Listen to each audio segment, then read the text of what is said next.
চাঁদনির বাবা তাদের উঠোনে থাকা বড় গাছের উপর মেয়ের জন্য শক্ত করে গাছঘর বানানো শুরু করলো। গাছঘর বানানো শেষ হলে চাঁদনি গিয়ে গাছঘরে উঠল। পছন্দ হয়েছে তোর এই গাছঘর মা? হ্যাঁ বাবা, অনেক পছন্দ হয়েছে। দেখো, আমার সাথে কথা বলা পাখিগুলোরও ঘরটা অনেক পছন্দ হয়েছে। ওরাও আমার সাথে এখানে থাকতে চায়। আচ্ছা মা, থাক, তোরা সবাই ওখানে মিলেমিশেই থাক। আমাদের মেয়ে আসলে কি পাখির সাথে কথা বলতে পারে? ছোট রানীকেও দেখতাম সারাদিন পাখিদের সাথে ফিস করে কি যেন বলতো। আরে না, ও পাখিদের সাথে সারাদিন খেলে, ওদেরকে খাওয়ায়, তাই পাখিগুলো সারাদিন ওর আশেপাশে ঘুরঘুর করে। তুমি একটু বেশি চিন্তা করো, ছোট মানুষেরা তো অমন কত কথাই বলে। তুমি হয়তো ঠিক। জানো চাঁদনি, আমি নিশ্চিত যে তুমি একজন রাজকুমারী, কারণ তোমার মতো শুধু একজনকেই আমি চিনতাম, যে কিনা আমাদের সাথে কথা বলতে পারতো। কি যে বলো, আমার মা বাবাকে তো তুমি চেনোই। আমি তোমাকে কতবার বলেছি যে আমি সাধারণ গরিব ঘরের এক মেয়ে, আমি কেন রাজকুমারী হতে যাব? তবুও তোমাদের কথাবার্তার চালচলনে কত মিল।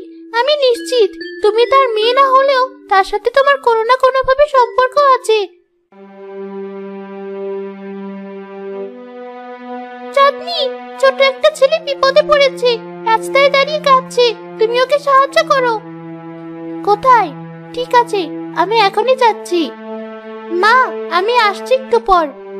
বেশি দূরে যাস না। বাবা, বোন, কোথায় তোমরা? আমি হারিয়ে গিয়েছি, আমার ভয় করছে, খুব খিদে পেয়েছে আমার। তুমি কি এই ছেলেটার কথাই বলেছিলে? হ্যাঁ, এই ছেলেটাই।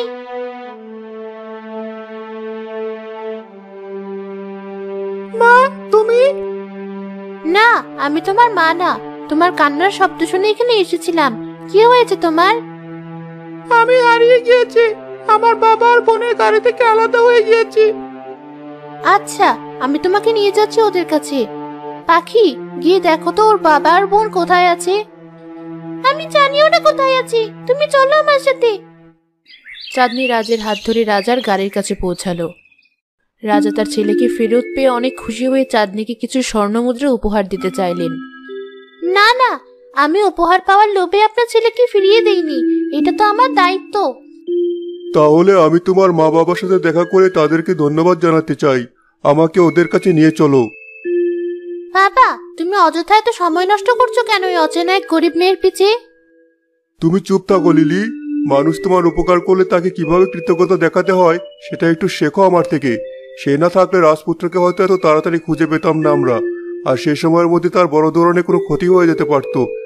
আচ্ছা চাঁদনি মা,